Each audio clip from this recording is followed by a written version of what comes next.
And welcome back to SWBA Today. And in today's show, we are going to be looking at the SWBA scoreboard. We're looking at all the games that took place yesterday. We're also going to be looking at some current storylines that took place today. We're also going to be looking here at the standings as obviously the SWBA playoff race begins to heat up here. And so let's go ahead and start with the SWBA scoreboard. And so we had 8 games in total yesterday. And man, we had some good storylines and we had a terrific game that we are going to talk about here in a moment. So let's go ahead and let's start with the Spurs and the Cavaliers. And so you see that the Cavaliers take care of business in this one, 124-116. And I think really the key takeaway here is yet again, we see a brilliant performance from Stephon Castle. He had 22 points, 11 rebounds, 8 assists. I think that, man, he's clearly showing us that he is probably going to be the SWBA Rookie of the Year. He's playing very well down the stretch. And man, I'm very impressed with just how he has evolved since he has left UConn after his freshman year. And Donovan Mitchell, look, he had 25 points. He had 8 rebounds in this one and 14 assists. And so with Donovan Mitchell, the key here is his three-point shooting. And so in this particular game, he was 4 of 9 on 8 of 8 shooting from the field. But really, with the Cavs, I wonder about the Cavs and if they are really poised to make a run. Because, look, even though the Cavs take care of business against the Spurs, I think that, look, they have been on a little bit of a slide here as of late. And one of the things to note about Donovan Mitchell is that, look, he has been 3 of his last 29 on threes coming into this one. And so this is not a great time for him to really go into a slump.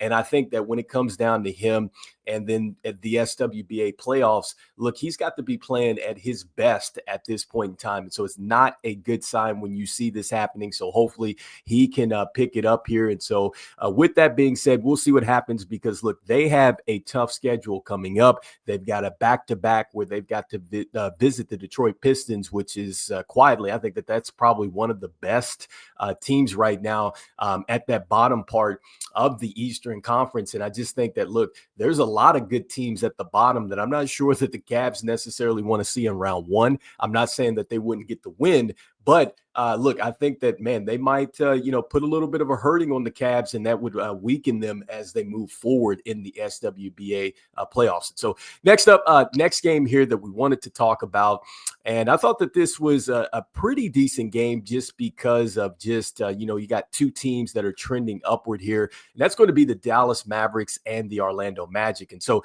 this is won by the Dallas Mavericks 101-92 in this game. You had Dallas Mavericks, look, they have got Anthony Davis back in this particular game. He had 15 points. He had 7 rebounds, 2 assists. He was 5 of 19 from the floor on 29 minutes. And so I think that maybe is some of the bigger minutes that he's played since he's gotten back. But point being here, look, this was a huge win for the Dallas Mavericks, and we're going to talk about where they are at in the standings because they just moved up. They put themselves into a situation now where they're in the driver's seat to be into a play-in situation. And so considering that they have traded Luka and then they have fought back after losing Anthony Davis like this, like, you've got to give them a ton of credit here.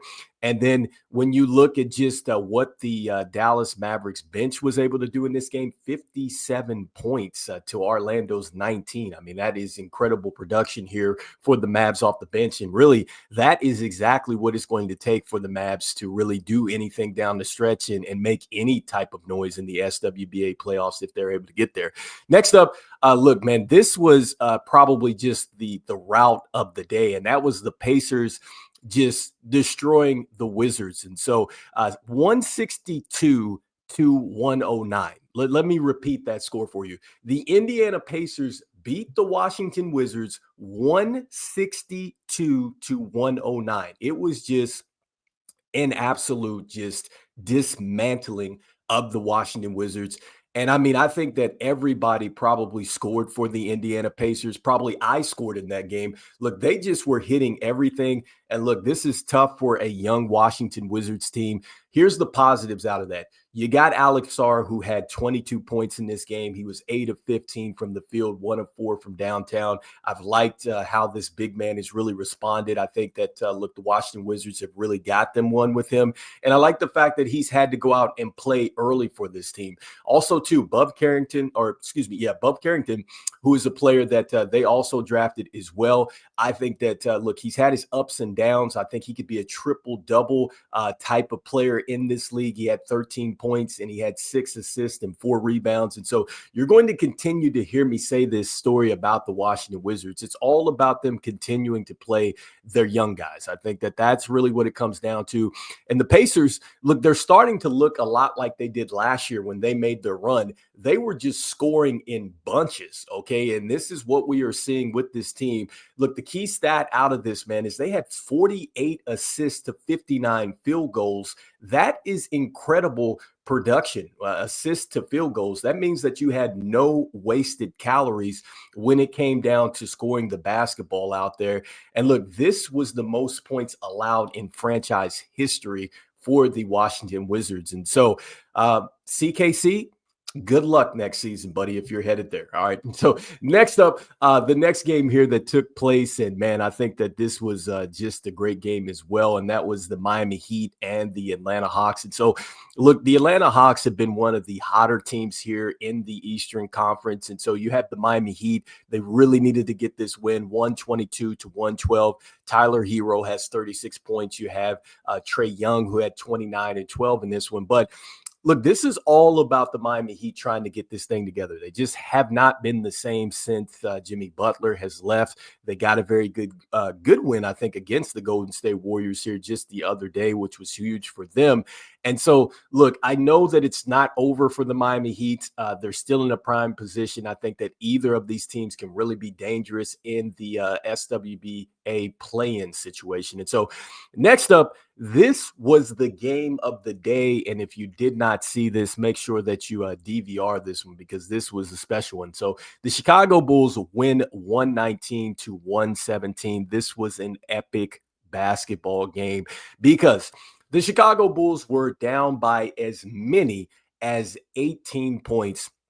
They came storming back. They fought their way all the way back, and they literally scored 6 points, I think, with under 8 seconds. I'm not sure what the second counts were, but they had a huge three-pointer from Patrick Williams in the corner, an immediate steal from Josh Giddey, gets it over to Kobe White. He hits a three to take the lead. It reminded me a lot of when Reggie Miller was playing the New York Knicks in the playoffs, and he scored, I think, 8 points in 8 seconds, or under 8.9 seconds, I believe is what it was. And so it was similar to that sequence. Right back do the Lakers come with Austin Reeves, who scores a layup. 3.3 seconds to go in the game. You think it's all over, right? The Chicago Bulls, I don't think they have a timeout. They get it to Josh Giddey. Josh Giddey, from the logo of the Chicago Bulls, the Chicago Bulls logo in the United Center, nothing but the bottom of the net over LeBron James. It was an incredible shot. And so Josh Giddey, look, he has a triple-double in this game, 25 points in this one. He also had 11 assists and 14 rebounds on a +8 efficiency. And Kobe White, 26 points as well in this. And so, look, the Chicago Bulls are trending well right now. They have not played well at home, but I think that this is a team that certainly becomes a bit scary for whoever they are playing in the first round. Not saying that they're necessarily going to make it out, but man, I think that they would challenge whatever team's going to be at the top that they would face if they're able to get out of the play-in situation. And so for the Lakers, look, this is a tough one because you have Luka, you have LeBron, you have the Chicago Bulls that not only beat them pretty badly at home, but they come back after this team was up by 18 and beat them at their home, the Chicago Bulls do. And I just think that it makes you question what the Lakers are going to do. It's like, are they really a serious contending team? And I think that that's some of the things that we'll probably be talking about a little bit more as the SWBA playoffs roll on. And so next up, we got the Thunder and the Grizzlies. And so 125 to 104. Thunder take care of business. And look, Shea Gillis Alexander, look, he's worth 30 points every time he steps on the court. And so he gets 30 in this one. Scottie Pippen Jr., I think he's been having a fabulous season for the Grizzlies. I think he's been an underrated pickup. He had 17, 10, and 7 in this one. But unfortunately, fall short here in this game. And look, we're going to be talking about just what came out of this game here because, they actually lose their head coach after this one. And so next, we're going to be talking about the Houston Rockets here and the Utah Jazz. And look, so this is all about the Houston Rockets. They've been playing very well. You had Alperen Şengün, 33 points, 10 rebounds in this one. And the Jazz, look, this is just like I think the Wizards here, they're just playing a lot of their young guys, and you're just trying to get the max out of them. You got the Kings 128-107 win over the Trailblazers. And so the Kings have been very much up and down. The Trailblazers have played, I think, pretty solid this year. And once again, Denny Avia, man, he continues to play very well. 24 points in this one and 9 rebounds, man. I think that he quietly could be maybe in the running for the SWBA player of the or comeback player of the year, or most improved, I should say. So look, man, he's played fabulous here. And so I wanted to go ahead now and jump into the recent news around the SWBA and going back to that Grizzlies and Thunders game.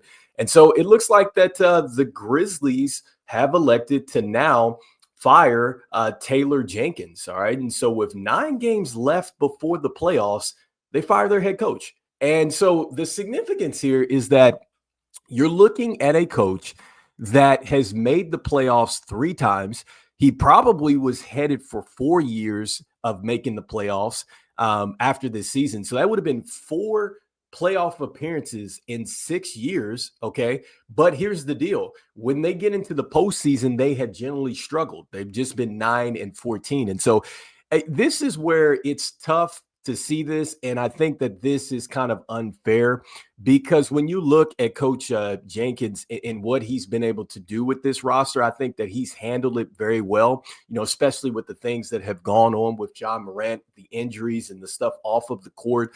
And then also too with Jaren Jackson, he's been missing time as well. And also too, I don't think he's ever gotten past just being in foul trouble. I think that that's one of the biggest things with Jaren Jackson Jr. in his game is he really struggles with the foul trouble. And so, look, you have 2 of your main players who have been out.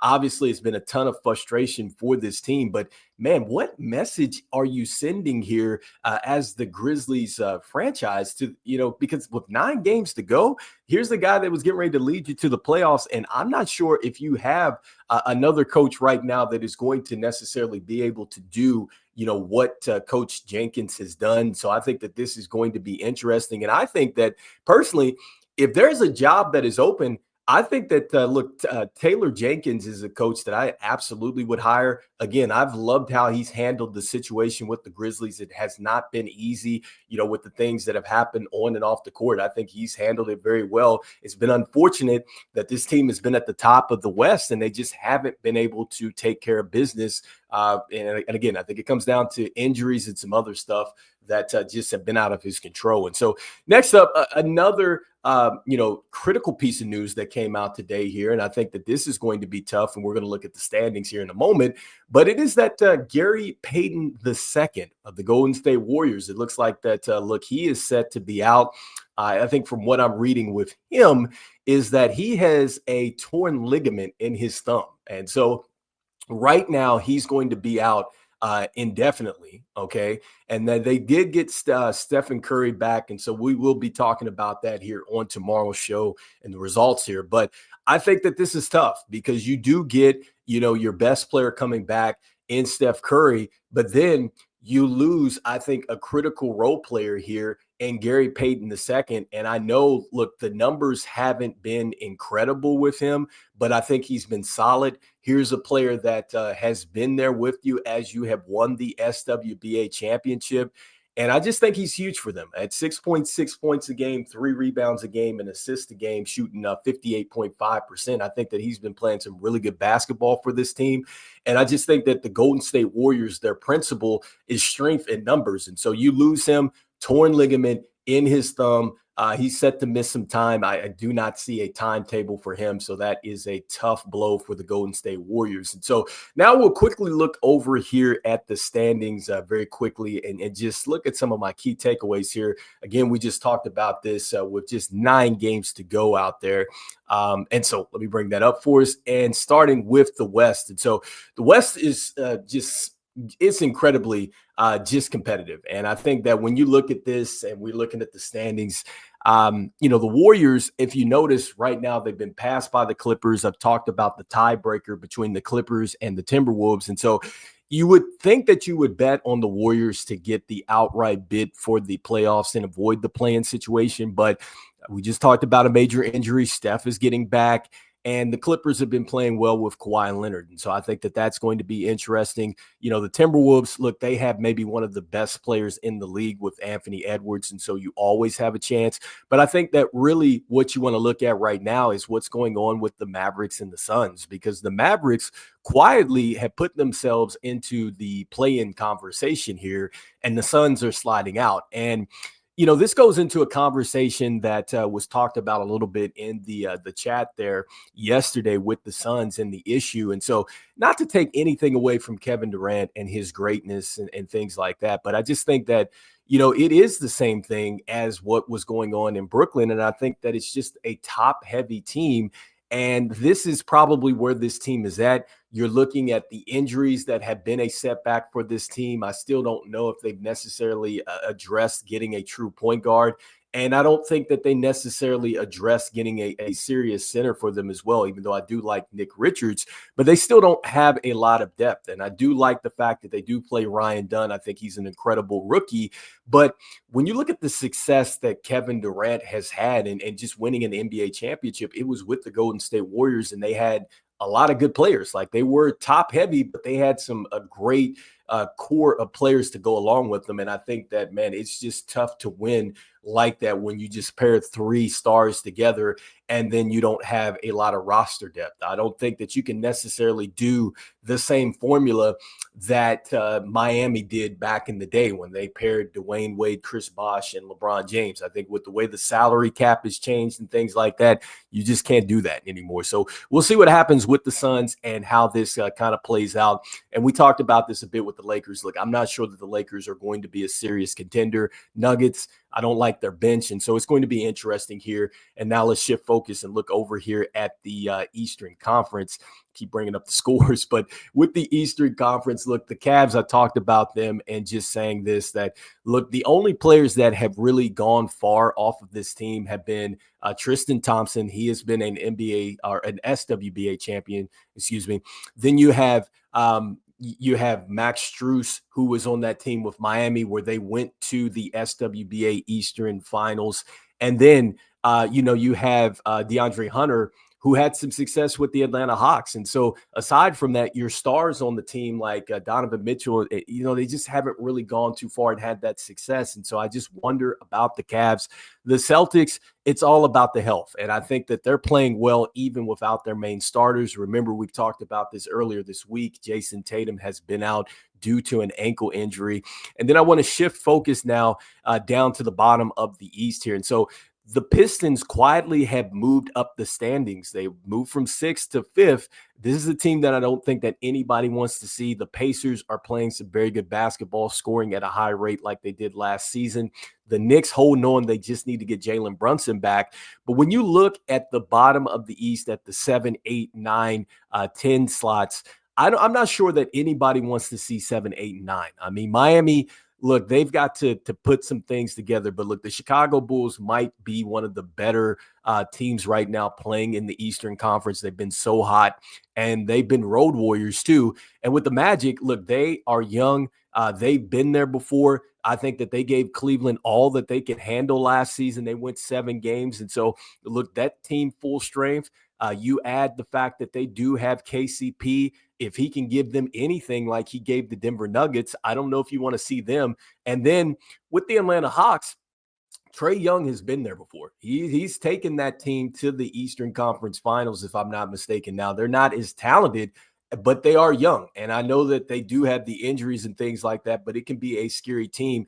And the Bucks, look, that was a huge blow for them that they do not have Dame. And so now you're relying on Giannis. There's no more Chris Middleton. This has been the issue that I've had with the Bucks ever since that they made the trade for Dame. They just don't have enough roster depth. And so anyway, let me know in the comments here what you're thinking about this SWBA standings as we get ready to wrap this thing up. Getting ready to head into the SWBA play-in situation soon, so we'll be ramping up about that. And also, too, let me know what your key takeaways were from the scoreboard last night. We'll be talking about the games that are taking place today on tomorrow's show, along with the most recent news around the SWBA. And this is your host, Rico. And as we always say around here, see the game and be the game. I'll see you on the next one. All right. Peace.